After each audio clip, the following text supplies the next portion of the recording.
Every day, modern systems run because of people most of us never notice. People who work nights. People who work in bad weather. People whose names never appear on tickets, screens, or announcements. Airports don't function because of airplanes alone. They function because of thousands of workers in neon vests, operating out of sight. This film is about what can happen when invisibility lasts too long. Richard Russell was 29 years old. He lived in Washington State. He was married. He worked multiple jobs, including as a ground service agent at Seattle-Tacoma International Airport. By all external measures, Richard appeared stable. He showed up to work. He maintained relationships. He made plans for the future. After his death, investigators reviewed his digital footprint. There was no manifesto, no political motive, no criminal history. What they found instead were blog posts and casual reflections, records of someone trying to understand his place in the world. Richard once wrote about his job. "I lift a lot of bags, like a lot of bags, but it allows me to do the things I love." Richard was not a pilot. He was not trained or certified to fly aircraft, but his job placed him close to airplanes every day, close enough to observe, to wonder, and to imagine. Like many workers in highly technical environments, he absorbed information passively over time.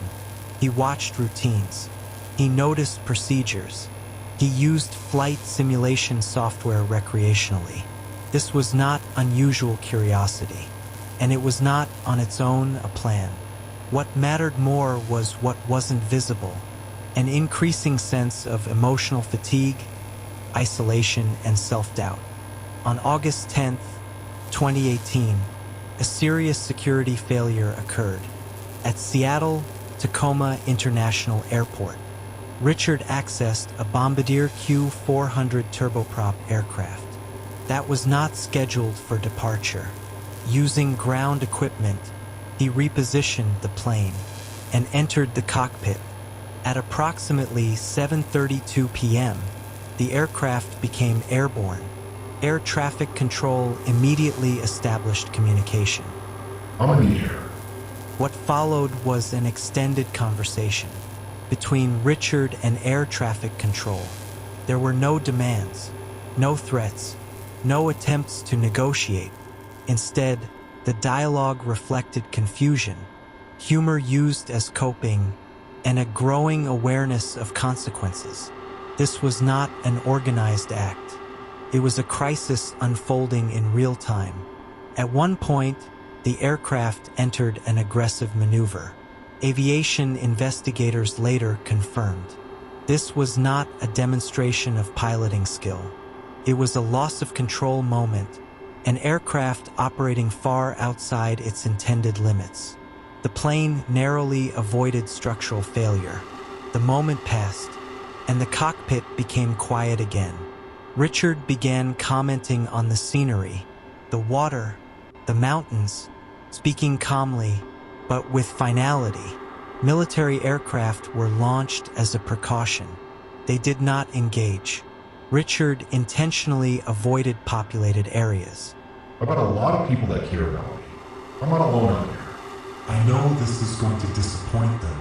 At approximately 8:47 p.m., the aircraft crashed on Ketron Island. Richard Russell did not survive. The investigation found no evidence of terrorism, conspiracy, or coordinated intent. The conclusion was direct. This was a mental health crisis that intersected with systemic failure. This story is often remembered for what happened in the sky, but its real lesson is on the ground. It raises difficult questions. How many people function while quietly falling apart? How often do systems detect failure only after it becomes irreversible? And how many workers remain unseen until something breaks? Richard Russell is not remembered here for the incident. He is remembered as a reminder that mental health struggles do not always look like emergencies. If you or someone you know feels overwhelmed, isolated, or invisible, help exists. Reaching out is not failure. It is intervention. You don't have to disappear to be seen.